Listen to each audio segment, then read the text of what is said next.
Hey, this is Joe from Home Studio Corner. In this video, we're going to dive into a song I produced and show you how a few really stupid simple parts can take a simple production and make it sound big, full, and interesting.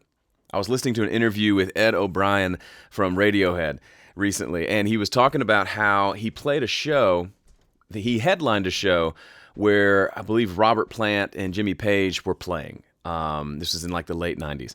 And then a few years later, he met Robert Plant in person. This is Robert Plant of Led Zeppelin. And he said he was being kind of funny, but he told this Radiohead guitar player, he said, seeing you guys play that show was really eye-opening for me. And I thought to myself, the age of virtuoso has ended. And his point being, he was joking around, but Radiohead isn't known for having these really sick musicians who can just rip out these amazing solos and riffs and things like that. They're much more known for creating really cool tones, really unique and different vibes. Ed O'Brien, the guitar player in the interview, he's known for creating these really cool, like almost soundscapes live with delay pedals and all of that. And the point of the whole interview and kind of the takeaway for me was really affirming that you don't have to be this amazingly technically superb musician in order to create really great sounding tracks and really compelling arrangements inside a DAW in your home studio. So let me dive into a session of a song that I produced and show you a few things that I did to take it from really simple to feeling really big and full and special, and nothing here was unique or especially good, but when you add it all together, it's really interesting. All right, here's my song, Sing, and here's how it sounds with just the acoustic guitar and the vocal. You're standing up there, and you're so scared. Do you just stare at the floor? And we're out here, ready to cheer, but you can't hear us anymore. I wish you would sing, I wish you would sing.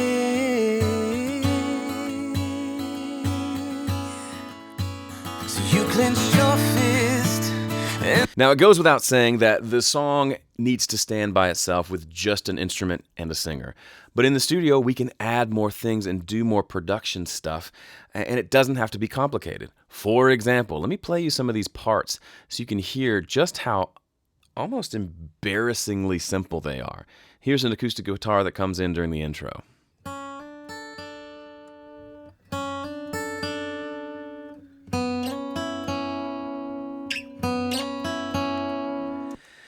Just about any guitar player could play that. It's 3 notes, ba-da-da-da, and that's it. And the chorus of the song, which you heard just a little bit, goes da-da-da-da-da-da-da-da-da-da. So then I said, well, that would be a neat thing to play on guitar. So here's one playing that.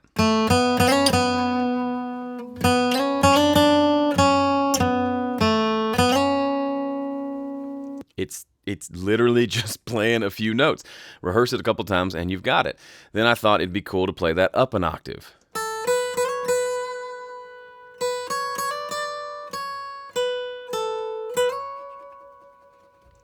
Again, I played it well, but it's not a complicated part.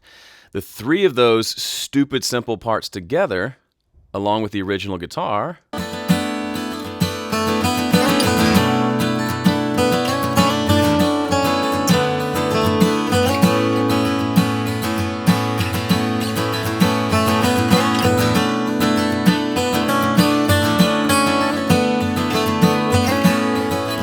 then I also added another acoustic guitar that's just playing rhythm to kind of go along with it. That's this one.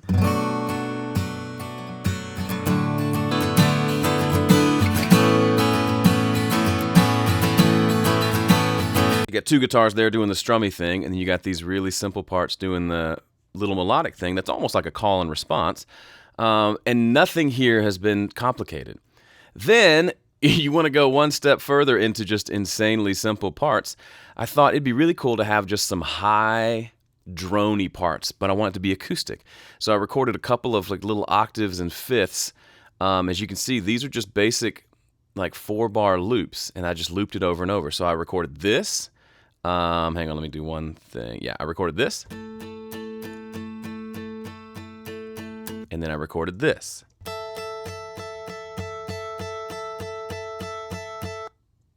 Together they could do this. Now, in a recent video, I talked about how the dotted eighth note delay can be so effective in taking very simple parts, simple rhythmic parts, and adding some movement and complexity to it without having to change the part itself. So I took those two, routed them to a bus, and I sent them to a dotted eighth note delay. That's just like we talked about. It's repeating at a dotted eighth note with a decent amount of feedback. And here's what that sounded like.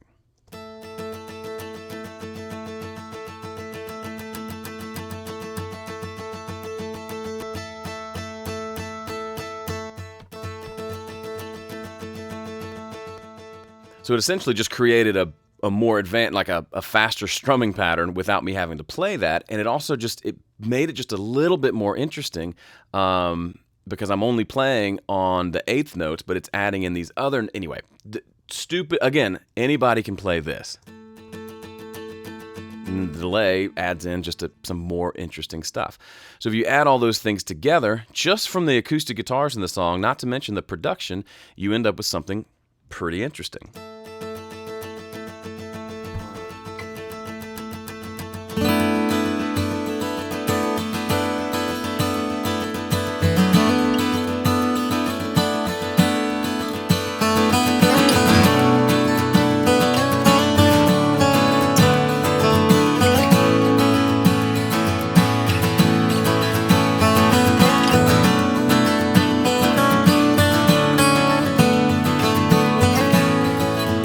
Already, we've made something that's really interesting, special, unique. I've never done a song exactly like that.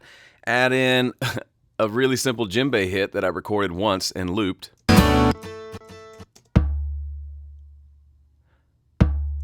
That doesn't, I mean, my kids could do that.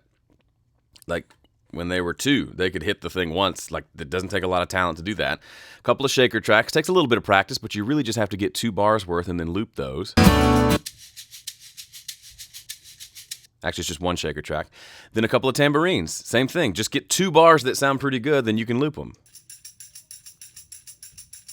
Do that twice. You can pan 1 left and 1 right, and you end up with this as your percussion backing track, which plays nicely with the really stupid, simple acoustic guitar parts from earlier. Then when it all comes together, even though it's just a couple of acoustic guitars and some light percussion, it starts to sound pretty huge.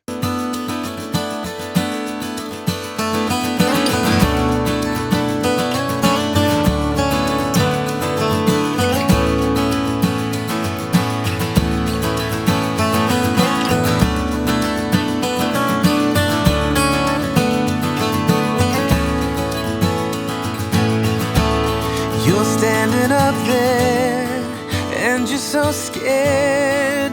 You just stare. And now you've set yourself up to have a really nice big intro that can then lead into, you can take things away for the verse, add a few things back for the chorus, add a few more for the turnaround, add a few more for verse 2, and you've got room to grow and build and make what was really just a simple acoustic guitar vocal song into something that's really fun and unique.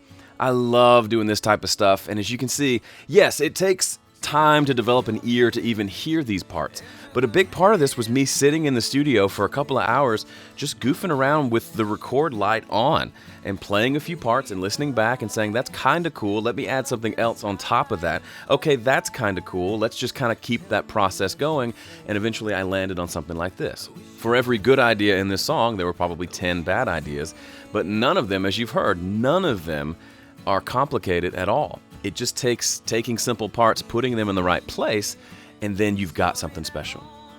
Thanks so much for watching this video. If you want more like this and want to check out, put together a free production checklist that'll help you ask yourself some good questions to get you to a place like this where you're adding in parts that are super interesting and it's not just a bunch of guitars playing the same chords over and over. You can get that for free. Just enter your email address over at homestudiocorner.com/checklist and you'll get that in your inbox absolutely free. Thanks for watching. See ya. I wish you would sing.